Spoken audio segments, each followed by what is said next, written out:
नमस्कार दोस्तों, स्वागत है आप सभी का एक और ज्ञान से भरी मोटिवेशनल वीडियो में, जिसका टाइटल है क्रोध। क्रोध में मनुष्य जो करता है उसका पछतावा या दुख उसे बाद में समझ आता है। तो चलिए हम इस वीडियो के माध्यम से यह जानने की कोशिश करते हैं कि क्रोधित व्यक्ति को कैसे हैंडल करते हैं। दोस्तों, एक बार की बात है, गौतम बुद्ध अपने शिष्यों के साथ बैठकर उन्हें कुछ समझा रहे थे। बुद्ध के सभी शिष्य बुद्ध को बड़े ध्यान से सुन रहे थे। गौतम बुद्ध और उनके सभी भिक्षु यह देखते हैं कि उनकी तरफ एक आदमी बड़ी ही तेजी से आ रहा है और वह आदमी बहुत ही क्रोध में है और वह कुछ बड़बड़ाता हुआ आ रहा है। उस व्यक्ति को देख गौतम बुद्ध के कुछ शिष्य समझ जाते हैं कि यह व्यक्ति कुछ गलत करने के उद्देश्य से गौतम बुद्ध के पास आ रहा है। इसलिए गौतम बुद्ध के दो शिष्य दौड़कर उस आदमी के पास चले जाते हैं और उसे रास्ते में रोक लेते हैं। वह उस व्यक्ति से पूछते हैं कि तुम कौन हो और तुम्हें किससे मिलना है। वह व्यक्ति गौतम बुद्ध के शिष्यों से कहता है कि मेरे रास्ते से हट जाओ, आज मैं इस बुद्ध को सबक सिखा करके ही रहूंगा। उस व्यक्ति की बातें सुनकर गौतम बुद्ध के शिष्य उस व्यक्ति को शांत करने की कोशिश करते हैं, पर वह व्यक्ति शांत होने का नाम ही नहीं ले रहा था। बुद्ध उस व्यक्ति को देखते हैं और मुस्कुराते हैं और फिर अपने शिष्यों से कहते हैं कि हे मेरे प्रिय शिष्य, उसे आने दो मेरे पास, वह मुझसे कुछ कहना चाहता है। बुद्ध की आज्ञा का पालन करते हुए बुद्ध के शिष्य उस व्यक्ति के रास्ते से हट जाते हैं।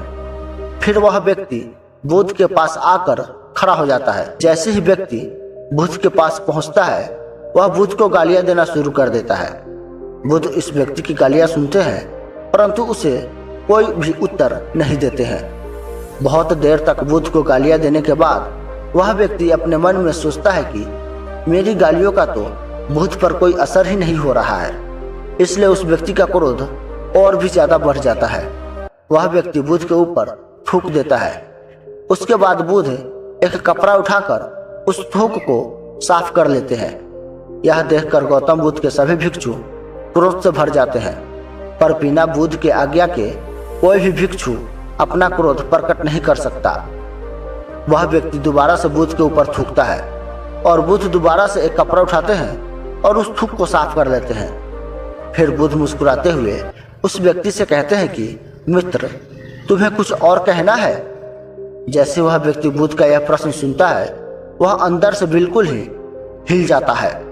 फिर वह व्यक्ति बुद्ध को कोई भी उत्तर नहीं दे पाता है और तुरंत वहां से चला जाता है।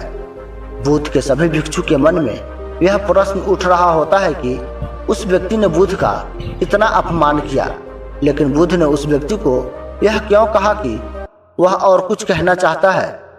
सभी भिक्षुओं में से एक भिक्षु ने बुद्ध से कहता है कि आपने उस व्यक्ति से यह क्यों कहा कि वह कुछ और कहना चाहता है, जबकि यह तो स्पष्ट था कि वह व्यक्ति यहाँ कुछ कहने नहीं आया था, बल्कि वह तो आपका अपमान करने आया था।